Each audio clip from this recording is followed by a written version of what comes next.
¿Qué tal? Muy buenos días a todos. ¿Cómo estáis? ¿Se escucha bien? ¿Sí? Pues como bien decía Moy, contraseña no válida. Vaya, es lo que pasa, tener las mayúsculas puestas. Otra vez. Estamos inmersos en la serie Por aquí no.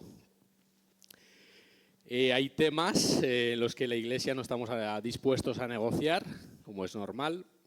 Y bueno, pues vamos a tratar el tema de hoy, que es la otra mejilla. Y vamos a ver por dónde no y por dónde sí, o cómo podemos llegar a interpretar lo que Jesús nos quiso decir sobre la otra mejilla. Ahora os pediré que abráis la Biblia o que miréis la pantalla con el texto, pero el tema que vamos a tocar hoy, la otra mejilla, está, gracias María, está inmerso dentro del Sermón de la Montaña o Sermón del Monte. Son una serie de enseñanzas de Jesús. Es uno de sus discursos en realidad más famoso, que ha inspirado a millones de personas en toda la historia. Ha cambiado sociedades, ha influido a nivel ético, a nivel moral. Se han hecho cambios en cuanto a la justicia social gracias a este mensaje contracultural de Jesús en aquella época. Y en realidad este sermón de la montaña o sermón del monte, si pudiéramos decir que es, yo diría que es un manifiesto de Jesús, es la misma esencia de Jesús, es la misma esencia de Dios hablando a la sociedad de aquella época. Y de alguna manera yo creo que Jesús estaba comunicando y se había imaginado Jesús cómo podía ser una sociedad en la que las personas se relacionaran, y estaba transmitiendo cómo quería que eso fuera para nosotros hoy, para los judíos de aquella época y para una sociedad que quiere prosperar en comunidad y en relaciones interpersonales. De hecho, yo creo que Jesús expone tanto la teoría como la práctica, y sí que es verdad que vamos a tocar tema de relaciones interpersonales, ahora que vamos a tratar este tema, pero podríamos hacer una serie completa sobre las relaciones interpersonales, no sé cuántos domingos nos duraría, y no solo una serie, sino que creo que todos podríamos o deberíamos estar toda la vida aprendiendo a cómo relacionarnos, a cómo considerarnos los unos a los otros, y Jesús es el ejemplo y es lo que nos enseña, y eso es lo que os quiero leer y comunicar en esta mañana. Si os parece, vamos a leer Mateo 5, del 38 al 45.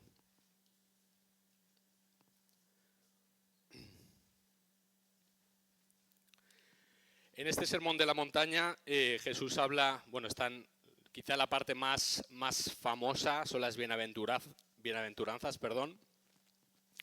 Jesús comunica sobre una serie de virtudes que nos van a hacer no tanto felices, sino que tengamos una buena vida, una buena aventura. Por eso son las bienaventuranzas. Bienaventurados, por ejemplo, dice: los que tienen hambre y sed de justicia, porque serán saciados. Bienaventurados los pacificadores, porque serán llamados hijos de Dios, ¿no? Y parece que en este tono de Jesús, en el de buscar la paz, de buscar el amor, puede parecer que todo sea jauja o que todo sea algo en plan paz y amor, pero Jesús también quiere como poner algunos puntos sobre las íes y tiene cosas que decir al respecto de las relaciones personales. Así que si os parece, leemos en Mateo 5, 38. Oísteis que fue dicho: ojo por ojo y diente por diente. Pero yo os digo, no resistáis al que es malo. Antes, a cualquiera que te hiere en la mejilla derecha, vuélvele también la otra. Y al que quiere ponerte a pleito y quitarte la túnica, déjale también la capa. Y a cualquiera que te obligue a llevar la carga por 1 milla, ve con él 2. Al que te pida, dale. Y al que quiera tomar de ti prestado, no se lo rehuses. Oísteis que fue dicho, amarás a tu prójimo y aborrecerás a tu enemigo. Pero yo os digo, amad a vuestros enemigos, bendecid a los que os maldicen, haced bien a los que os aborrecen, llorad por los que os ultrajan y os persiguen. Nada más y nada menos. Para que seáis hijos de vuestro Padre que está en los cielos, que hace salir su sol sobre malos y buenos y que hace llover sobre justos e injustos. Casi nada. ¿Qué os parece este texto? Es guay, ¿eh? Suena bien, ¿eh? A mí me encantan estos contrastes de Jesús cuando dice, oísteis que fue dicho, o sea, por un lado, oísteis que fue dicho esto, y por otro lado, yo os digo esto otro. Jesús hace mención a ideas que son contrapuestas en realidad y que pues en aquel entonces, hasta ese entonces, habían servido o era la ley que mandaba sobre lo que se tenía que hacer en diferentes situaciones, pero Jesús viene a traer una enseñanza distinta.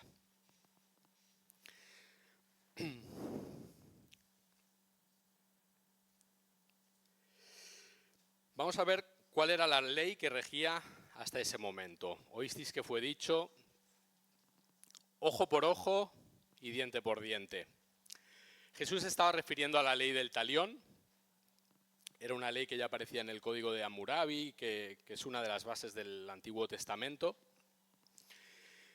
Bueno, lo leemos si os parece. La ley del talión, el término talión deriva de la palabra latina tallos o tale, que significa idéntico o semejante.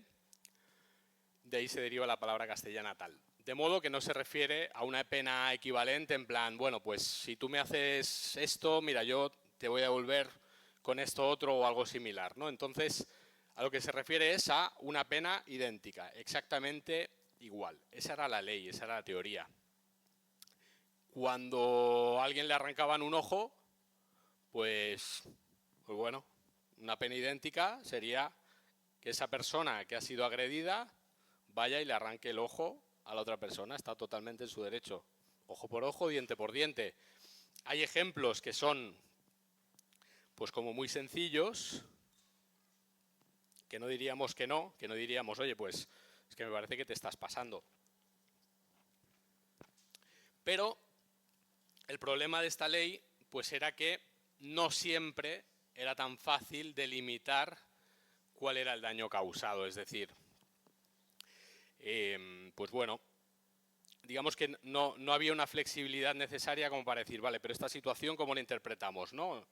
Esto podía llevar a una espiral de violencia en plan, pues mira, como no es algo físico, no es algo tan tangible como un ojo, pues yo te voy a devolver este mal con este otro mal, que para mí es idéntico. A lo mejor para ti no, pero para mí es lo mismo y te lo mereces y voy a aplicar lo que te corresponde.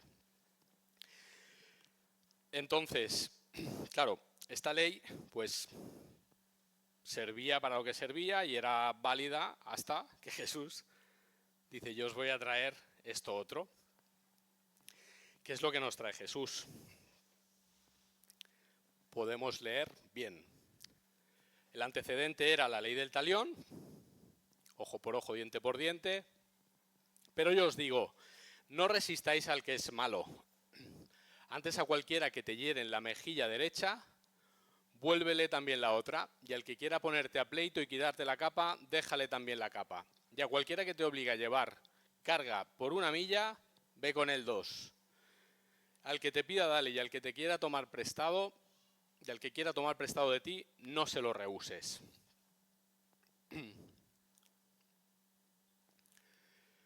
¿Qué quiso decir Jesús con estas palabras, con esta enseñanza? ¿Puedes darle Gabriel a la siguiente? ¿Pensáis que Jesús está hablando en sentido literal?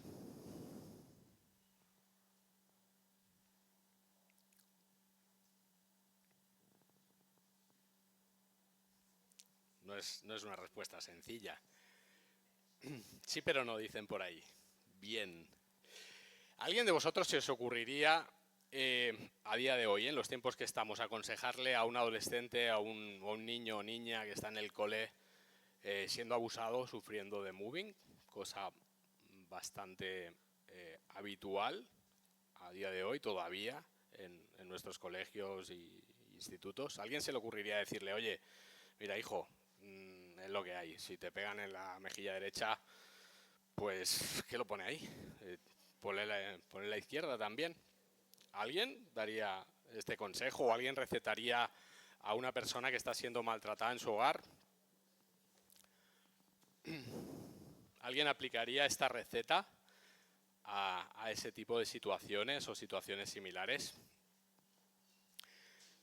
La cosa es seria, ¿no? Aquí nos ponemos serios y no es una respuesta sencilla, ¿sí? ¿Qué quiere decir esto? ¿Qué quiere decir Jesús? Ahora lo vamos a desgranar un poquito más. ¿Creéis que Jesús se está refiriendo a que nos podemos dejar humillar? ¿Que podemos pasar por alto siempre la ofensa? ¿Que podemos hacer como si no pasara nada? Yo pienso que por aquí no es. Por aquí no es. ¿Debemos vengarnos? Por aquí tampoco es. Esto no es. Esto no es lo que Jesús nos enseña. Jesús continúa diciendo, oísteis que fue dicho, amad al prójimo y aborreced a vuestro enemigo, pero yo os digo, amad a vuestros enemigos también. ¿Sí? ¿Vamos bien hasta aquí? Ok. ¿Qué más podría querer decir? Pues si te dan en la derecha, pon la izquierda. No sé, hasta como 2 veces podría dejarme golpear sin hacer nada, sin rebotarme, sin pagar con la misma moneda yo. Claro, o sea, aquí hay como... Cada uno tiene una experiencia, yo creo, también de vida, y pues los que lleváis quizá más años en iglesias y habéis escuchado este tipo de mensaje, pues bueno, yo creo que, como nos pasa casi siempre con muchos de los textos de la Biblia, está sujeto a diferentes interpretaciones, pero me gustaría tratar de encontrar el corazón de Jesús en estas palabras y tratar de transmitirlo y que Dios nos ayude también a todos, porque hay muchas situaciones, ¿no? He puesto 2 ejemplos antes como muy obvios de, pues por aquí seguro que no, por aquí no es, de tenemos que poner la otra mejilla si un niño que ni siquiera sabe cómo se llama prácticamente, pues vienen y le quieren acribillar, ¿no? Evidentemente no es el camino dejarse acribillar.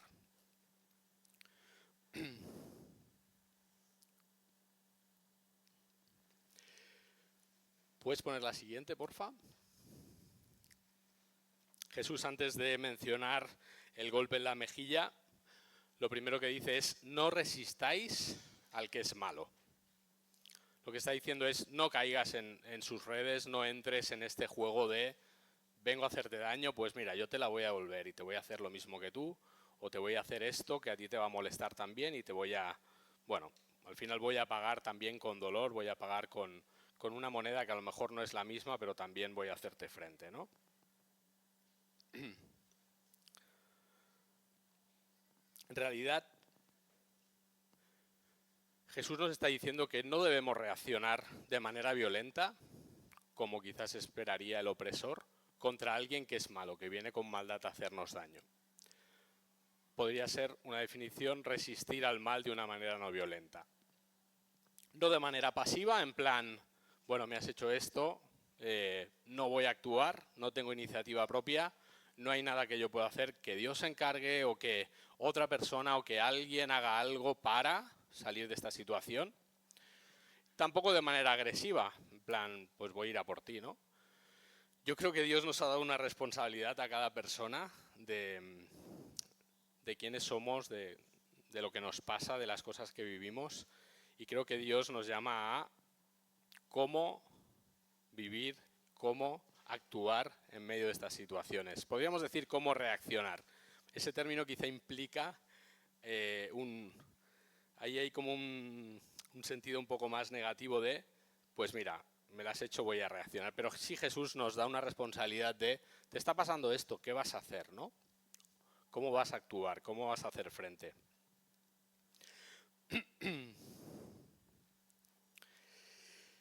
Y entonces es aquí cuando Jesús, podemos poner la siguiente, bueno, el primer caso, ¿no? Hay como tres ejemplos muy claros que pone Jesús.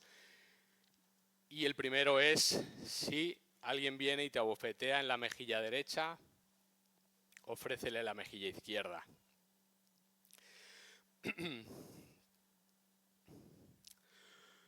¿Qué significaba una bofetada en la mejilla derecha y cómo era en los tiempos de Jesús? Vamos a poner un poco el contexto que en aquella época se valoraba mucho, estaba en la cultura del honor, de la vergüenza, de los agravios, de la imagen pública también. Hoy en día es un poco más como que, bueno, todo vale o todo está como más difuminado, ¿no? Pero en aquella época hacer ciertos gestos implicaban ciertas cosas muy concretas y le quedaba a todo el mundo claro de lo que estaba pasando. ¿Qué era un golpe en la mejilla? ¿Qué era una bofetada en la mejilla y cómo se daba? No voy a pedir voluntarios, está bien. Pero ese golpe en la mejilla, el que lo daba con el torso de la mano, con la parte externa de la mano, y ese gesto era una afrenta pública, era un desprecio, era una humillación para la persona a quien se le estaba dando esa cachetada, ¿sabes? Era en plan, te doy con el exterior de mi mano porque no quiero que mi piel, que mi parte interna de la mano toque tu cara. ¿Sí? O sea, te doy así, como cuando los franceses se sacan los guantes, ¿sabes? Y pegan así, ¿sabes? Pues como no quiero ni siquiera tener contacto contigo porque eres inferior a mí y te estoy humillando públicamente.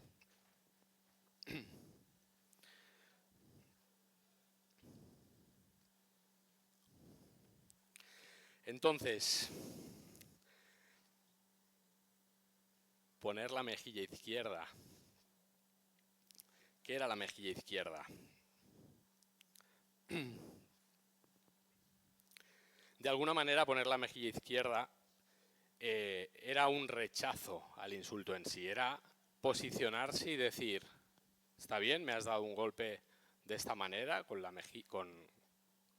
tu mano, pero te voy a poner la otra cara para obligarte a que me trates como a igual, a que si me quieres pegar, aquí está mi mejilla izquierda, pero te voy a obligar a que me des con el interior de tu mano y me vas a tratar como igual.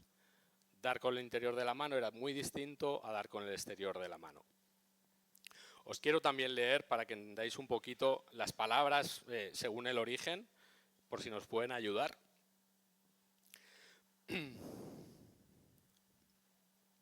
Entonces, ofrecer la mejilla izquierda de alguna manera retaba al agresor a que repitiera esa misma ofensa, pero le exigía que golpeara con la palma de la mano, y eso no se le hacía a una persona inferior, sino a una igual, como se estaba diciendo.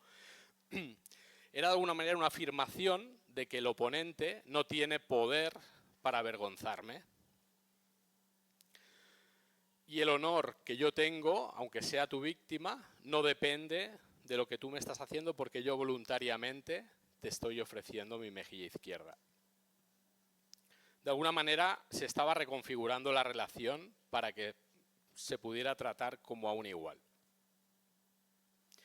De hecho, las palabras en griego, y si me equivoco por ahí, no sé si está Joria, pues echa una mano, por favor.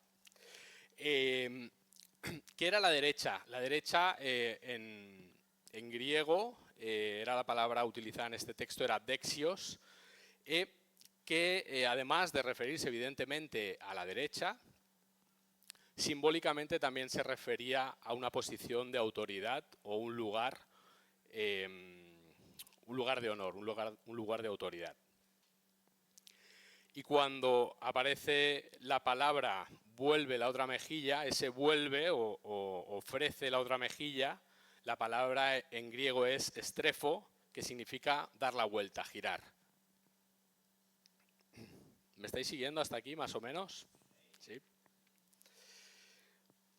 Caso 1, mejilla derecha e izquierda, pon la otra mejilla. Caso 2, al que quiera quitarte la túnica, dale también la capa. Al principio de esta frase Jesús dice al que quiera ponerte a pleito. También se puede interpretar como cuando una persona codiciosa venga contra ti y quiera quitarte la túnica, pues dale también la capa. Jesús no está pidiendo cosas sencillas, ¿eh?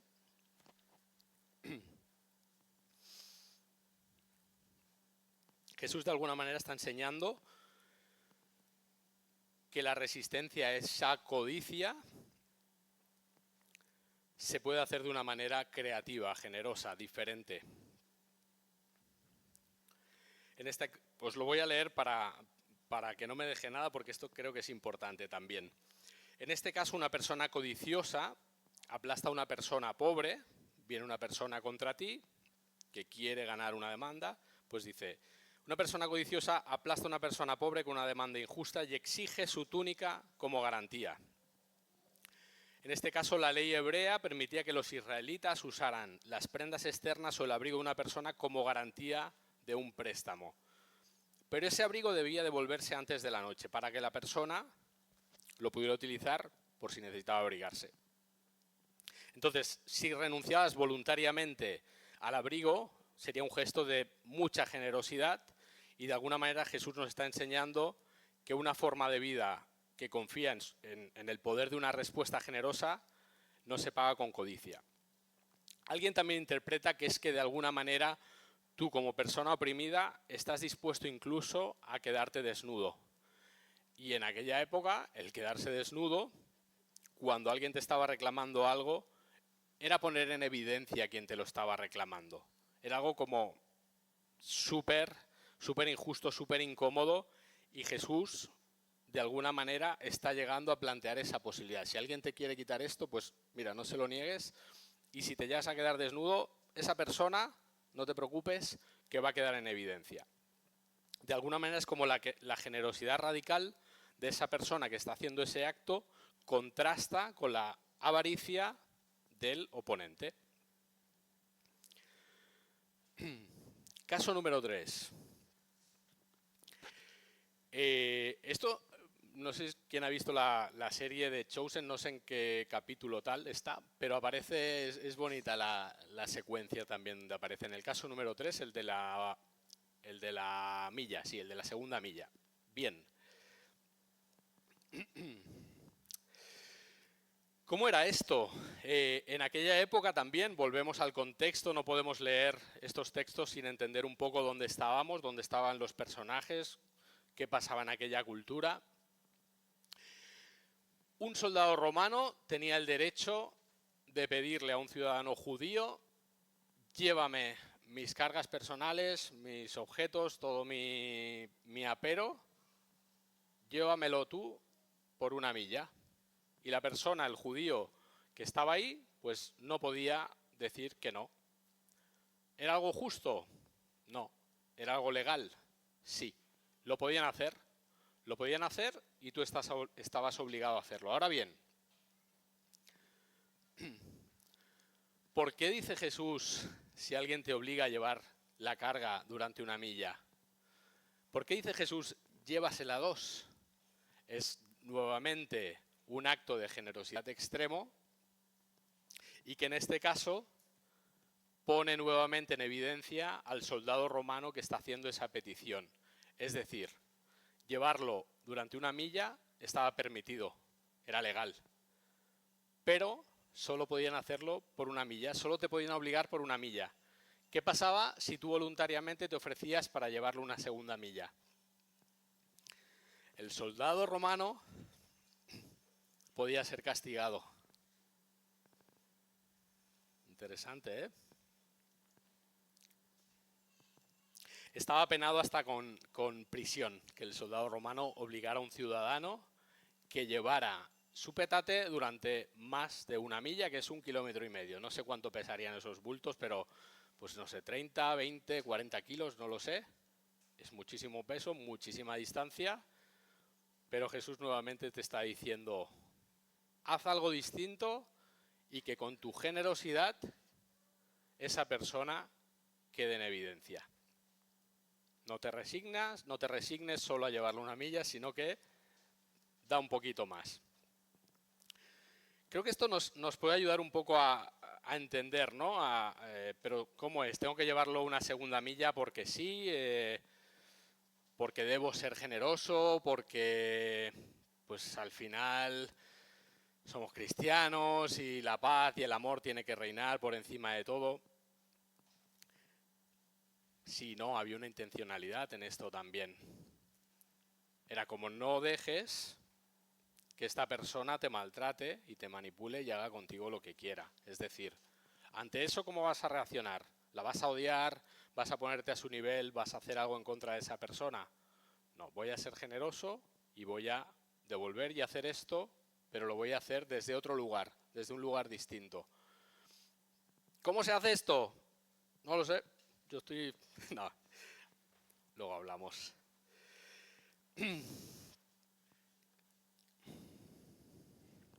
¿Cómo vamos de tiempo?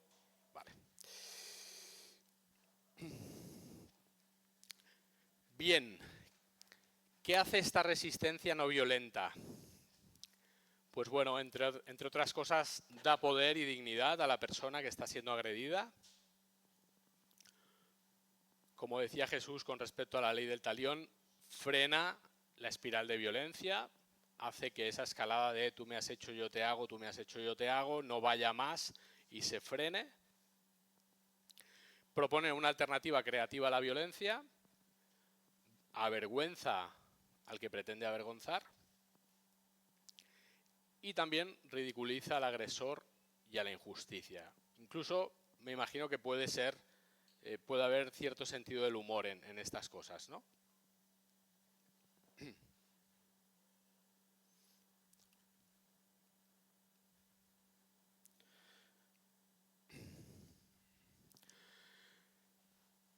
Y de alguna manera también lo que creo que Jesús nos quería decir es vuestro honor, vuestra dignidad no depende de un cachetón que os den, no depende de que alguien venga y os obligue a. Vuestro reino no es este. No luchéis por vuestro propio honor, sino que reaccionar de una manera distinta, creativa, diferente. Para eso tenemos también al Señor y al Espíritu Santo, para que nos ayude a saber cómo actuar frente a situaciones que no es quizá uno de estos tres casos, pero que son injustos. ¿Era justo que un ciudadano romano te obligara? No. ¿Era legal? Sí. Hay cosas que hoy en día son injustas, pero son legales. Señor, ¿cómo hago con esta situación, no?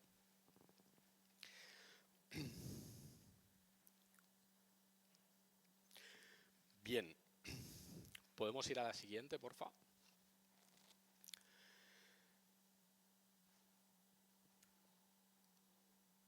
¿A quién tenemos para que nos enseñe con todo esto? Yo no conozco muchos líderes religiosos ni muchas personas que me inspiren a hacer lo que Jesús enseña. Conozco a personas íntegras, conozco a personas que no se dejan ni manipular ni avasallar, que son personas que dicen las cosas como las sienten, como las viven. Oye, pues estoy enfadado con esto y te lo voy a transmitir, no te voy a meter la puñalada trapera, ni te voy a hacer la cruz a la primera, porque al final, oye, pues somos una comunidad, ¿no? Nos une. Estoy hablando en muchos ámbitos, no solo a nivel eclesial, a nivel familiar nos unen lazos de sangre, a niveles de trabajo nos une una relación laboral, o sea, las relaciones personales se dan en todas las áreas, los conflictos se dan todos los días, casi a todas horas, en todos los lugares del mundo. ¿Y cómo podemos gestionar todo esto? Vamos a Jesús y lo vemos, vamos a Jesús y vemos que Jesús también se enfada en un momento dado, tiene un arrojo de ira bestia contra aquellos campistas que estaban en el templo, tira las mesas. Jesús utilizó la ira.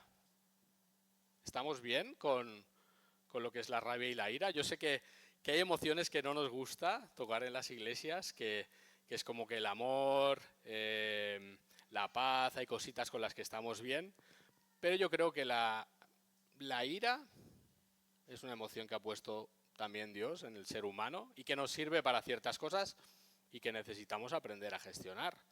El mismo Pablo dice, airaos, pero no pequéis.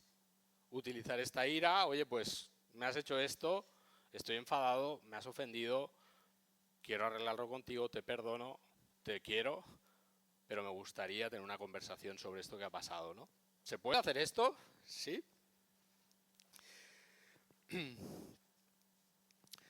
Bien, Jesús, últimos suspiros en la cruz, habiendo sido agredido como el que más, escupido, abofeteado, humillado, siendo el Hijo de Dios, estaba en la cruz y dijo, Padre, perdónalos porque no saben lo que hacen.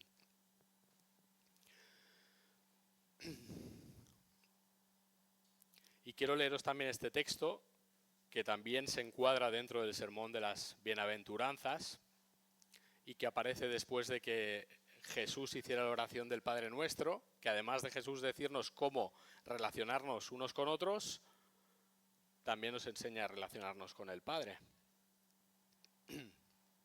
Y dice así Mateo 6 del 12 al 15, y perdona nuestras deudas, como también nosotros perdonamos a nuestros deudores.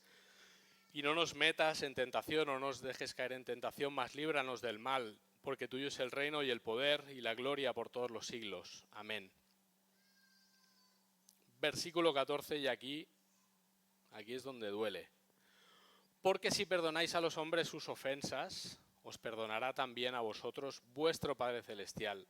Mas si no perdonáis a los hombres sus ofensas, tampoco vuestro Padre os perdonará vuestras ofensas. Y quiero traeros una situación que viví pues al principio de formar esta iglesia, pues hará 2 o 3 años más o menos. Tengo el permiso de la persona para contarlo y lo quiero contar porque creo que es algo que a mí me sirvió mucho, a la persona también, y al final es como aprendemos, ¿no? Pues todos tropezamos. Al final teorizar sobre aquel me ha agredido, este me ha hecho lo otro, este me ha hecho esto, seamos honestos. Todos ofendemos. Todos ofendemos. A todos nos ofenden también. Y duele. Pero cuando nosotros ofendemos, ¿qué hacemos? ¿Cómo manejamos eso? Cuando nos ofenden, nuestro deber pues es comunicarlo probablemente, es amar a la persona, es pedir perdón, o sea, perdonarla, pero cuando nosotros ofendemos, ¿qué hacemos con eso? Bien, pues con esta persona en concreto, recuerdo que estábamos organizando pues un evento que estábamos preparando y tal, y yo en aquel entonces estaba en una posición de liderazgo, estaba encargado de un área y bueno, pues una de las personas, estuve hablando con ella, lo hice fatal, metí la pata, o sea, si tú coges un manual y lees qué es lo que tienes que hacer para comunicarle algo a alguien, XXX, o sea, todo lo hice mal. Y soy consciente. O sea, no era consciente cuando lo hice, pensé que lo había hecho bien, pero me equivoqué. Sí que es cierto que le dije algo que yo creía que era verdad y que estaba en mi derecho de decirlo, pero no lo hice bien. Además había otra persona que no era... O sea, lo hice fatal. El caso es... yo termino esa conversación y me voy para casa. No, perdón. Luego en casa pasan cosas también. Pero en ese momento la persona me dice, oye, esto que me estás diciendo, no sé cómo tomármelo. No me está gustando nada. Me lo dijo, ¿eh? Jolín, qué bueno. Y le dije, pues, le vine a decir cómo es lo que hay, ¿sabes?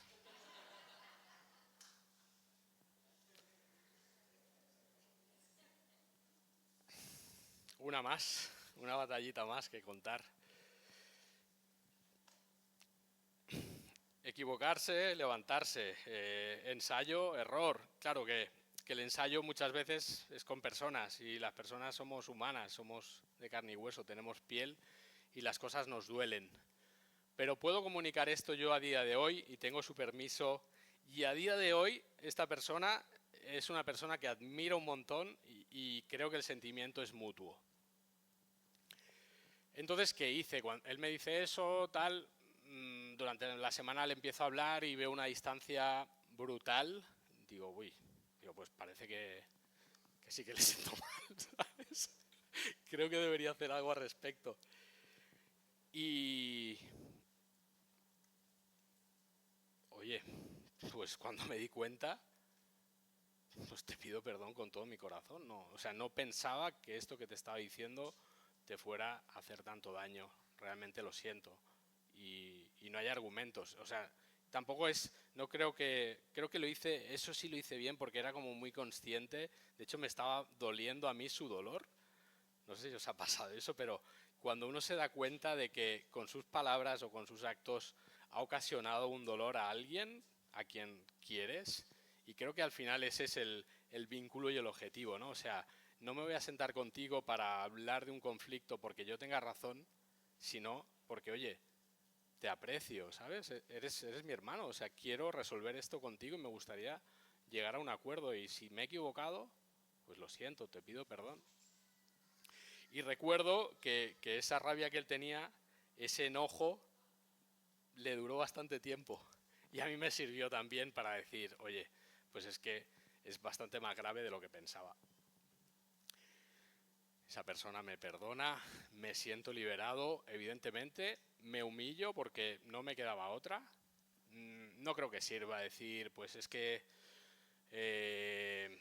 era la situación, yo tenía que tomar una decisión y es lo que hay.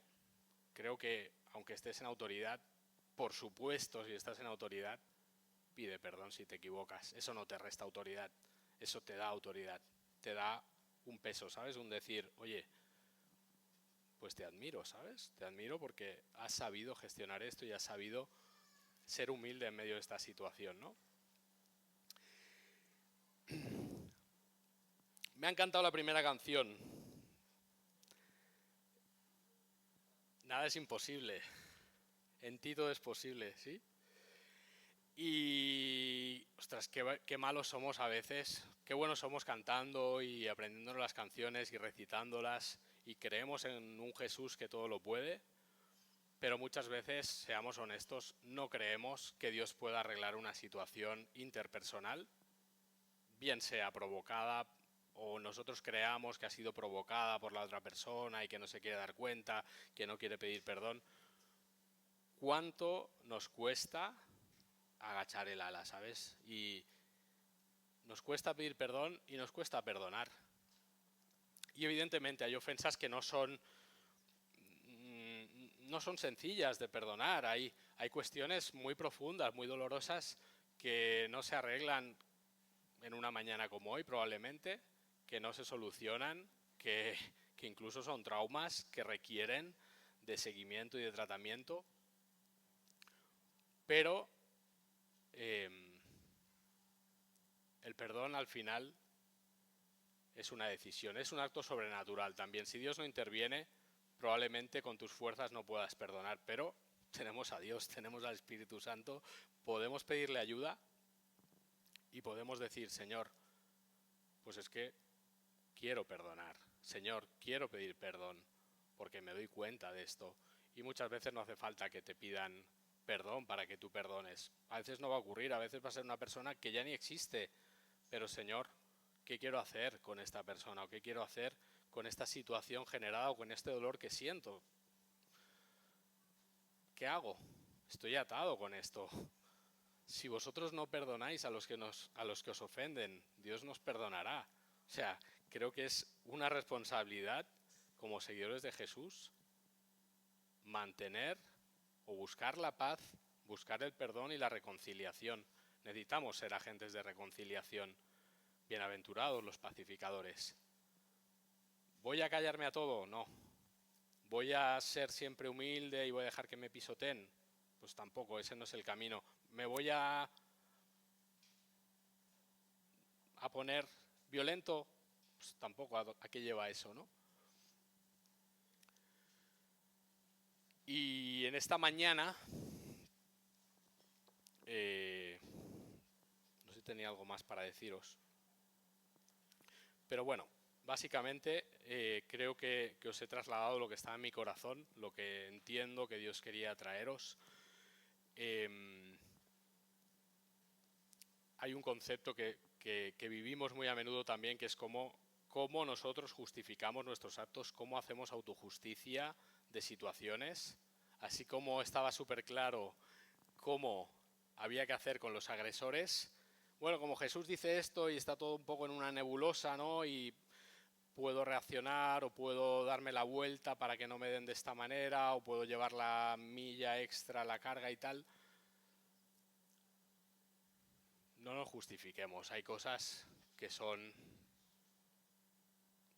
blanco o negro, hay cosas que son con contrastes, pero en lo que a ti dependa, en cuanto a ti dependa, busca la paz, busca pedir perdón, busca la restauración. Si la otra persona no quiere aceptar ese perdón, pues ¿cuál es tu responsabilidad? Al final cada uno tiene una responsabilidad consigo mismo y con Dios, que es amar a las personas y amar a Dios. Perdonar a las personas y así nos perdonará Dios. Entonces, en esta mañana no os voy a preguntar, os quiero incomodar, evidentemente. Os quiero incomodar y quiero dar un espacio a la reflexión. Quiero dar un espacio a la reflexión y también a la acción, ¿por qué no? Entonces, me gustaría orar. Me gustaría que pudiéramos estar pensando en esto que hemos estado hablando, perdón. Y en esto que Dios os ha podido estar hablando a vuestro corazón. Estoy seguro que mientras hablaba, os vienen ideas, os vienen personas, os vienen situaciones, os vienen conflictos abiertos a día de hoy que preferirías que no existieran, pero que, como hemos visto, mirar para otro lado no es la posibilidad, no es la solución. Necesitamos tomar iniciativa, hacernos cargo de eso que nos ha pasado y hacernos cargo de lo que vamos a hacer y de cómo lo vamos a hacer.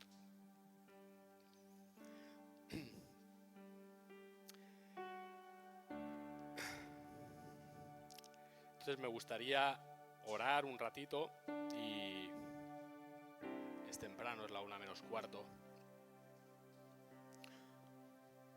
Me gustaría que pudierais pensar y que pudierais, pues, darle una vuelta a todo esto que se os está removiendo, a todo lo que hay en vuestro corazón, en vuestra mente ahora, y invitaros a haceros cargo de lo que os duele y del dolor que habéis podido generar también y de cómo lo podéis resolver. A lo mejor el conflicto está aquí, el conflicto está en personas de esta comunidad, con personas de esta comunidad, y oye, si queréis o alguien quiere, lo puede tratar, pero también puedes salir, hacer una llamada, puedes enviar un WhatsApp, oye, ¿cuándo quedamos? ¿Cómo lo hacemos? Puedes pensártelo. Hagámonos cargo de las ofensas. Son oportunidades maravillosas para aprender, para restaurar, para devolvernos la dignidad unos a otros, como esta persona a la que yo herí y se sintió menospreciada. Las conversaciones son maravillosas, son dolorosas, son incómodas, son fuertes a veces, pero son necesarias. Así que, Señor, gracias por las conversaciones que tienes con nosotros, Señor. Gracias, Jesús, por tus palabras. Gracias por enseñarnos a relacionarnos, Señor, a vivir en sociedad, a vivir en comunidad, a vivir, pues, con los vecinos, con los amigos. Y gracias, Señor, por las oportunidades que tú nos das para sanar, para restaurar, para pedir perdón. Gracias porque estamos vivos hoy y porque estamos aquí y ahora con este texto, con esta enseñanza, Señor, con tus palabras removiendo nuestro interior, Señor. Y te quiero pedir, Espíritu Santo, que nos ayudes a darnos cuenta, Señor, porque a veces somos tan torpes que herimos y que metemos la pata, y voluntariamente o sin darnos cuenta, pero nuestras palabras hieren, nuestros gestos hieren, Señor, y necesitamos, queremos, Señor, son en muchos casos tus hijos, Señor, son en muchos casos personas que tú has llamado a servirte, Señor. ¿Cuántos conflictos surgen cuando te queremos servir, Señor? Porque cada uno lo queremos hacer de la mejor manera, a nuestra manera seguramente, pero de la mejor manera o con la mejor intención, y ahí pasan cosas. Y Señor, gracias porque te tenemos a ti, porque tu Espíritu Santo nos ayuda y porque tú eres nuestro ejemplo. Gracias, Jesús, porque podías haber hecho tantas cosas en medio de tantas situaciones cuando vinieron a por ti, y decidiste mantener la calma, decidiste quedarte callado. Y creo que la invitación, Señor, es que nos demos cuenta de cómo actuar, Señor. Te necesitamos, realmente te necesitamos, porque no es una tarea fácil, Señor, porque estamos rotos, Señor.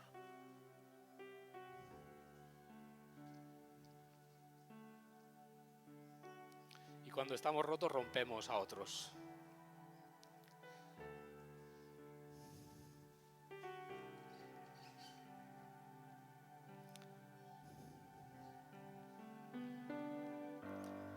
Así que Dios, ayúdanos, Señor, a traer tu reino, Señor.